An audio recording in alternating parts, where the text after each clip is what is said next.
Salut tout le monde et bienvenue dans un nouvel épisode des Arts et la Science by Jérémy.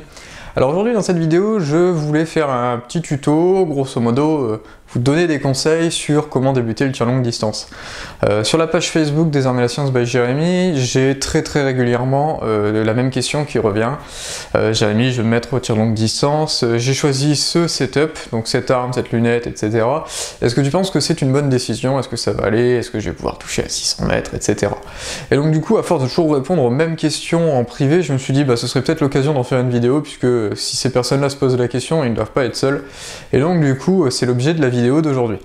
Alors cette vidéo, je pense qu'elle va pouvoir être très facilement critiquable, tout simplement parce qu'il existe des dizaines de modèles d'armes, des dizaines de modèles de lunettes, de montage, de tout ce que vous voulez, et je n'ai pas pu tout tester, donc forcément, il y a peut-être quelqu'un qui dira en commentaire « oui, mais ça c'est mieux que ça », parce que voilà, bon, sûrement, c'est possible, je suis pas sponsorisé, donc je paye tout mon matériel par moi-même, donc forcément, vous comprenez bien que je peux pas me permettre d'acheter 15 lunettes à 500 €, 10 lunettes à 1000 € pour faire des essais, des comparaisons. Espérons peut-être qu'un jour je puisse le faire.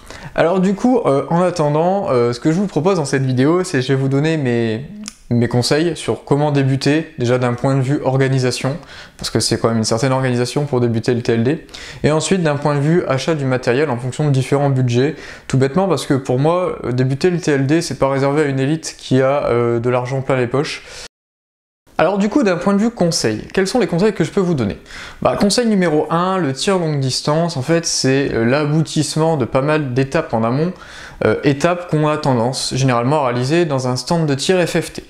Donc déjà, la première chose, c'est de trouver un stand de tir FFT avec possiblement un pas de tir 100, voire 200 mètres, mais 100 mètres, c'est déjà très suffisant. Personnellement, 95% de mon temps, je suis sur un 100 mètres. Les 5% qui restent, c'est l'aboutissement du travail en amont sur des pas de tir longue distance. Je caricature un petit peu, mais en fait, on ne doit pas en être si loin que ça. Alors ensuite, lors de votre achat de matériel, si je peux vous donner un conseil très important, c'est ne commencez pas par de l'exotique. Tout simplement parce que vous allez vous forger des convictions, vous allez gagner en expérience, vous allez tester du matériel parce que vous allez rencontrer des gens qui pratiquent le tir longue distance. Et donc après quelques temps, vous allez vite vous rendre compte que par exemple le premier matériel que vous avez acheté, vous voulez en changer. Et donc si vous avez acheté un truc très exotique que peu de personnes ont, et qui va être forcément difficile à revendre, vous allez sûrement perdre beaucoup d'argent à la revente, galérer à le revendre, et forcément c'est vite la merde. Donc pensez tout de suite avec un coup d'après, on commence toujours par du matériel relativement standard, commun, que beaucoup de personnes ont, comme ça on est capable de revendre ça très facilement. Je pense notamment à des Tikka, à des Savage, à des Remington 700, à du Bergara. Tout ça c'est du standard qu'on croise souvent, qu'on est capable de vendre très facilement en occasion, parce qu'en plus généralement on va commencer avec des calibres comme le 308. Et donc du coup en commençant avec des calibres comme ça qui sont facilement distribuables, que tout le monde achète, parce que c'est de loin le calibre le plus acheté, et ça va vous permettre de revendre ça plus facilement.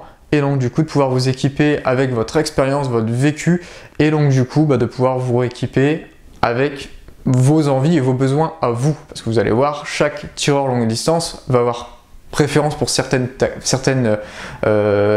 pratiques. Il y en a qui font du tir sur cible, d'autres qui font du tir sur gong, d'autres qui font du tir de rapidité, d'autres qui font du tir extrême long range, d'autres qui font du PRS, enfin bref, dans le tir longue distance, en fait, c'est une grande famille, hein. C'est comme les courses automobiles, hein. Il y a les courses automobiles, il y a la F1, il y a le racing, il y a les rallyes, il y a tout, ça englobe vraiment beaucoup de choses, et donc du coup, ça va vous permettre de vous focaliser sur une pratique que je pense vous allez préférer aux autres.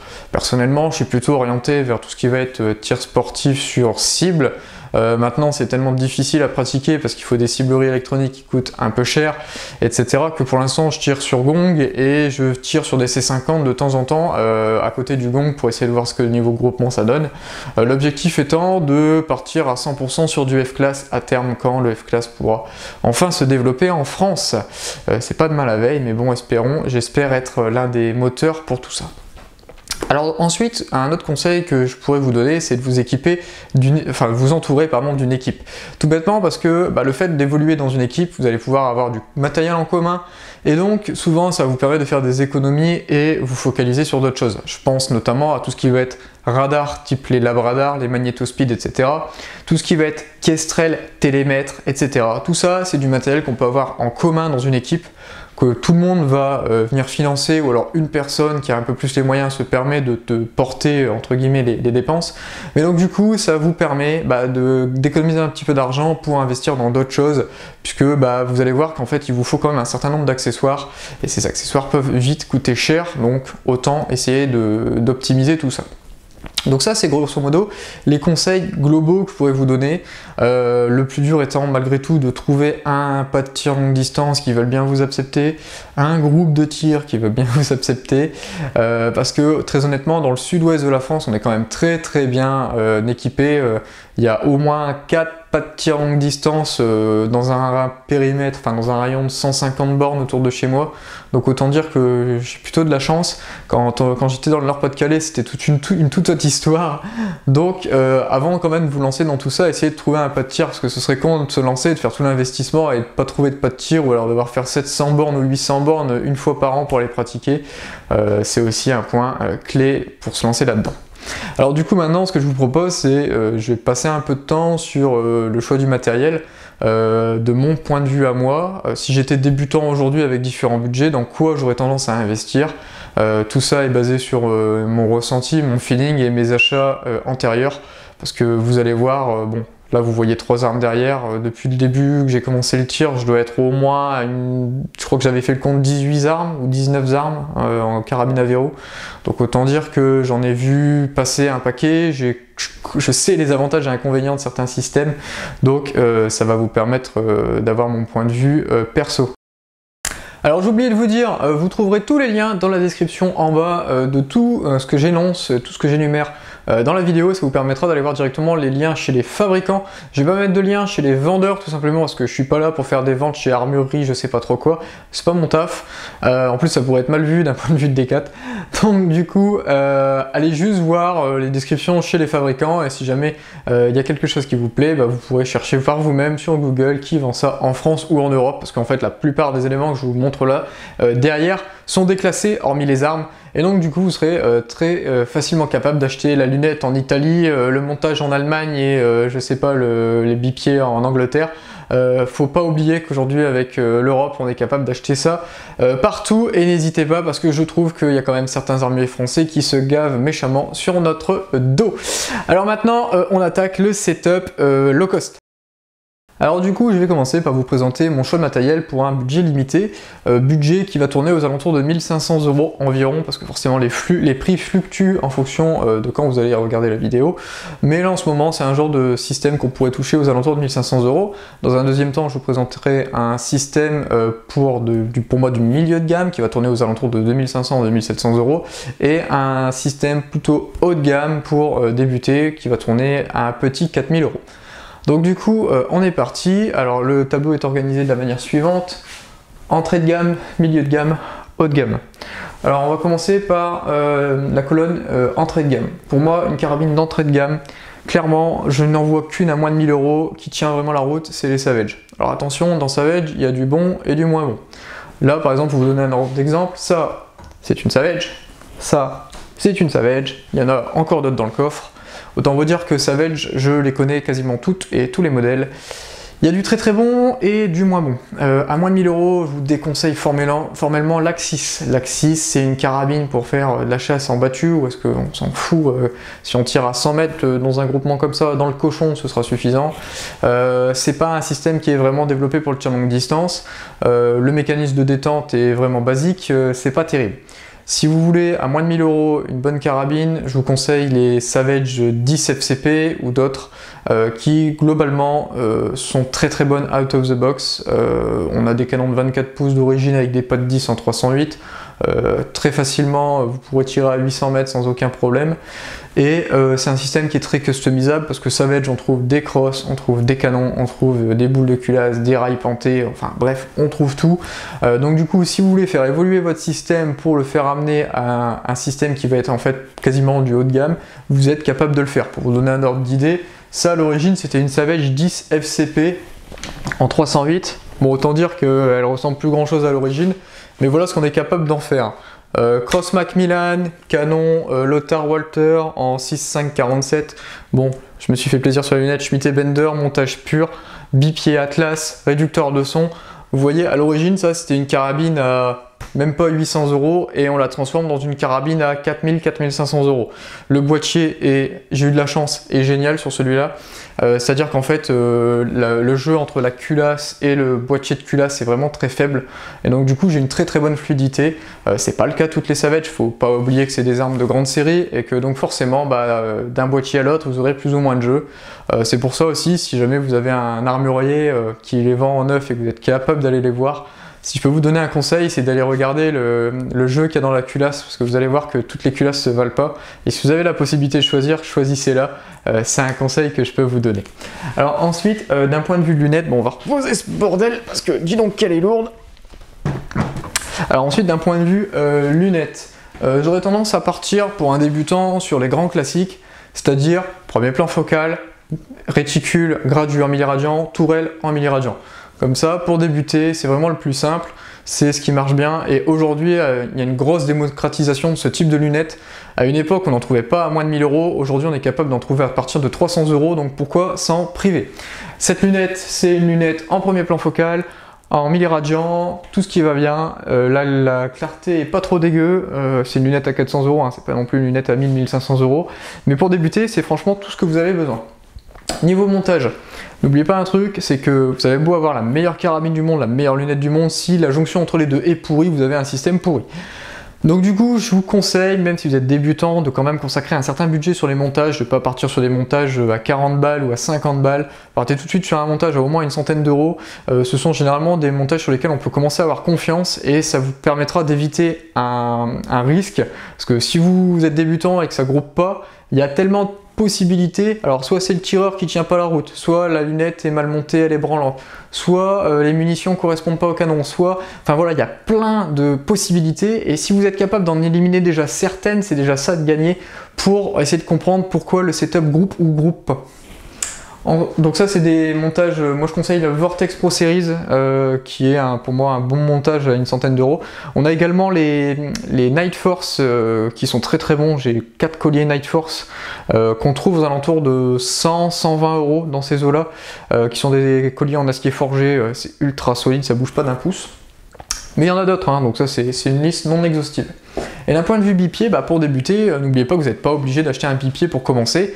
Vous pouvez très bien avoir un sac de tir avant ou bien carrément un sac à dos que vous remplissez de vêtements, vous venez poser la carabine dessus. Pour faire du tir longue distance, on est quasiment tout le temps allongé, donc dans tous les cas, vous serez capable de tirer avec ce genre de système.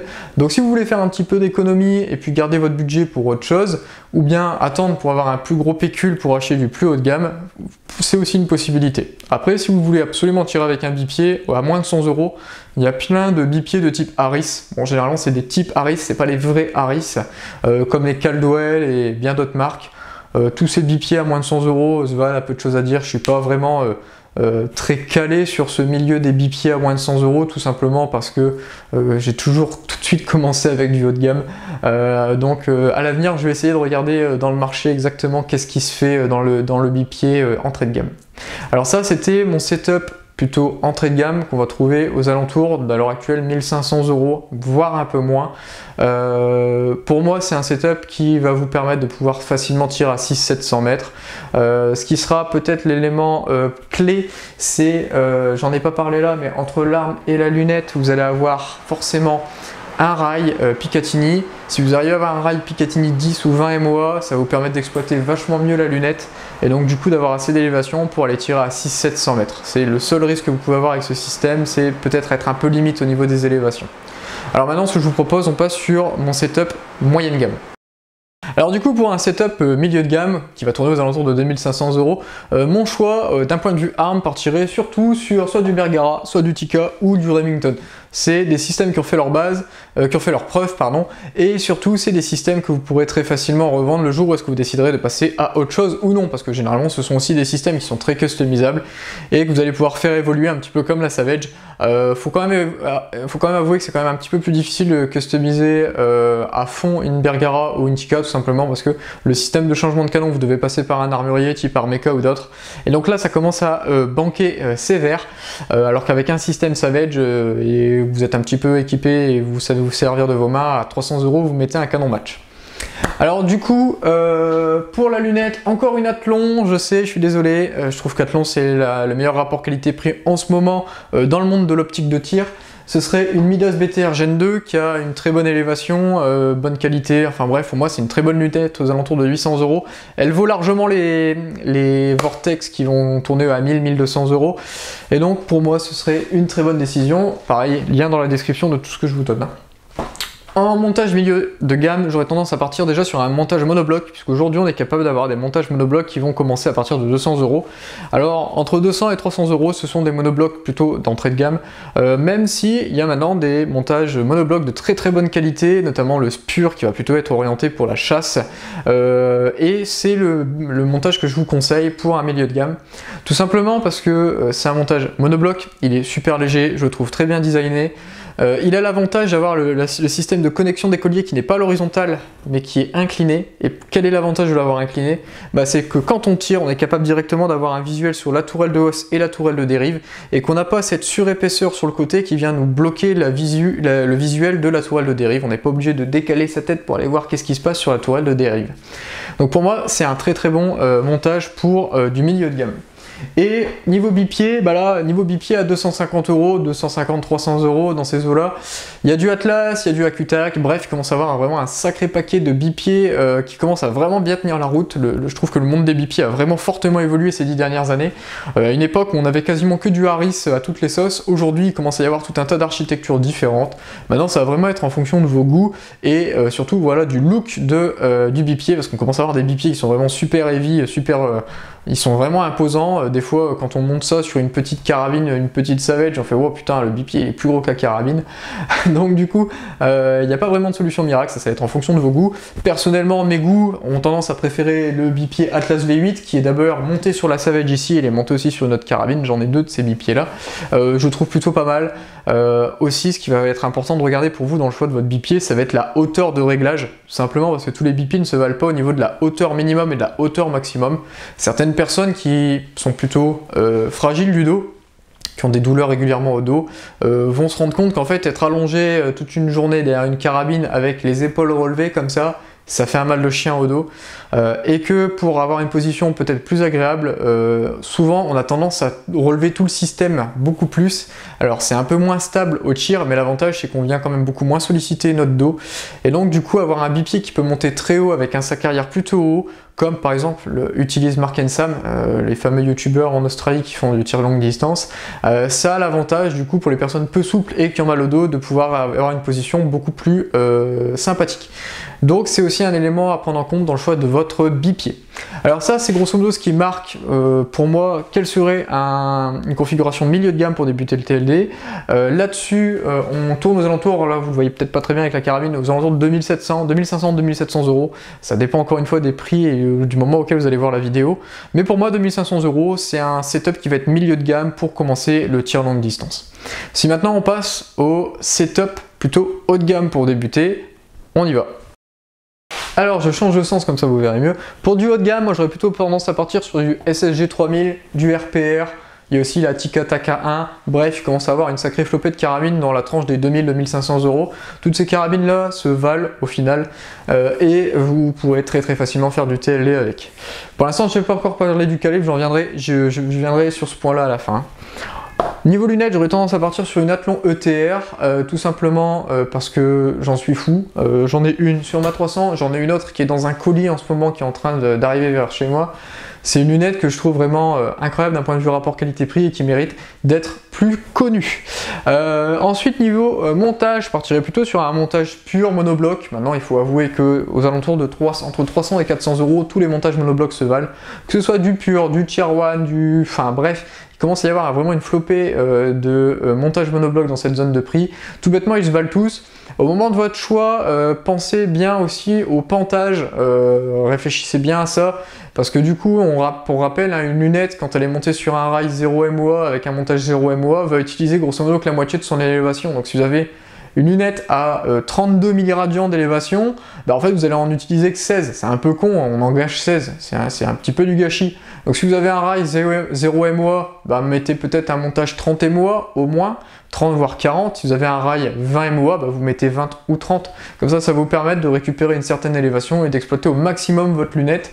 Ce qui vous permettra plus tard, si vous voulez aller un petit peu plus loin que les 600-700 mètres conventionnels qu'on pratique en France, bah vous aurez assez d'élévation pour le faire. Et pour finir, le bipied, Atlas BT 65 Gen 2, c'est les nouveaux bipieds de chez Atlas. Je les trouve simplement plus stables parce qu'ils sont plus larges, ils ont une prise au sol qui est plus large, ils résistent mieux au gros calibre, et c'est le genre de bipied que vous pourrez très facilement garder si vous décidez plus tard de partir sur un setup plus haut de gamme. Voilà ce qui marque grosso modo qu'est-ce que je ferais en configuration pour une carabine de tir longue distance dans un budget plutôt haut de gamme. On tournerait aux alentours des 4000 euros pour ce système là, peu de choses à dire, ce qui est un très bon investissement pour débuter. Honnêtement, là clairement le point faible si vous êtes débutant ce sera vous et clairement pas le setup. Alors tout ça pour dire que vous pouvez débuter avec à peu près n'importe quoi, que vous ayez un budget de 1500 euros ou un budget de 4000 euros, vous serez clairement capable de faire du tir longue distance, il n'y a aucun problème là-dessus. Maintenant, ce que je voudrais dire, c'est au niveau des calibres. Parce qu'en fait, au niveau des calibres, quand on lit les groupes Facebook, les forums et tout ce qui va, pour tirer à 600 mètres aujourd'hui, il faut absolument un 6.5 Creedmoor, tout le reste c'est de la merde. Je tiens à rappeler que 600 mètres, c'est vraiment l'entrée du tir longue distance, qu'aujourd'hui à 600 mètres, on peut y aller avec une 222, une 308 sans aucun problème.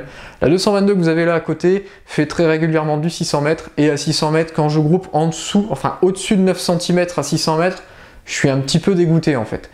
Donc pour vous dire que une bête 222 à 600 mètres, même d'entrée de gamme, vous serez capable de tenir des groupements de 15 voire 20 cm, vraiment pour de la munition manufacturée plutôt low cost, 20 cm à 600 mètres, ce qui en fait au final est plus que satisfaisant je pense pour un débutant. Donc du coup arrêtez de lire tous ces pseudo-mythos et tireurs longue distance qui pratiquent ça tous les jours à les entendre, qui tirent qu'au 6.5 Creedmoor ou d'autres 6.5. Pour moi les 6.5 Creedmoor, 6.5 47, 260, 6.5 55, enfin bref tous les 6.5, c'est plutôt des calibres à réserver déjà un pour des gens qui rechargent, sinon on prend des grosses douilles quand on, quand on achète la munition manufacturée, et deux, ce sont surtout des calibres qui vont avoir leur plein potentiel entre 800 et 1200 mètres, tout simplement parce que en amont, ok ça va être plus performant qu'un 308, mais au final, est-ce qu'on a vraiment besoin de ce gain de performance quand on voit tous les mauvais côtés des 6.5, les canons qui sont bouffés, les prix des composants, le peu de disponibilité des armes dans le commerce, enfin voilà, pour moi le choix est vite fait, débutant, commencez par du 308 ou du 222. En plus de ça, le jour où vous voudrez revendre votre arme, vous verrez que c'est beaucoup plus simple de revendre un 308 et un 222 que de revendre un 6.5 Creedmoor. Parce que, encore une fois, le 6.5 Creedmoor, bah, vous avez peu de munitions manufacturées dans le commerce pour l'instant en France. Alors aux États-Unis il y en a partout, mais en France, il faut avouer encore une fois qu'on a un train de retard. Ensuite, si vous êtes déjà rechargeur et que vous êtes déjà tireur, bah pourquoi pas, oui, effectivement, partir vers les 6.5 ou d'autres calibres. Hein. Il y a le 6BR, il y a le 708 qui est un super bon calibre. Mais pour ça, il faut absolument recharger, sinon vous allez prendre des grosses claques quand vous allez acheter les munitions manufacturées. Et en plus, elles sont pas super performantes, notamment 708, parce que le 708 en niveau munitions manufacturées, il n'y a plus grand chose, hein, il y a quelques munitions de chasse, et c'est pas vraiment adapté pour faire du tir longue distance. Alors voilà grosso modo les quelques conseils que je pourrais vous donner pour débuter le tir longue distance.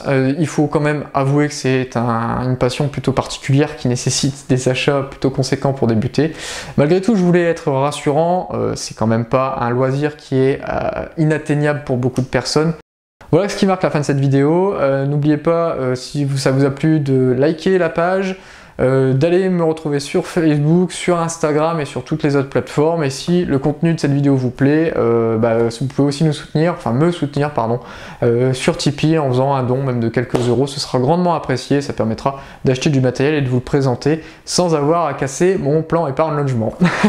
Voilà, allez, à bientôt dans une prochaine vidéo. Ciao!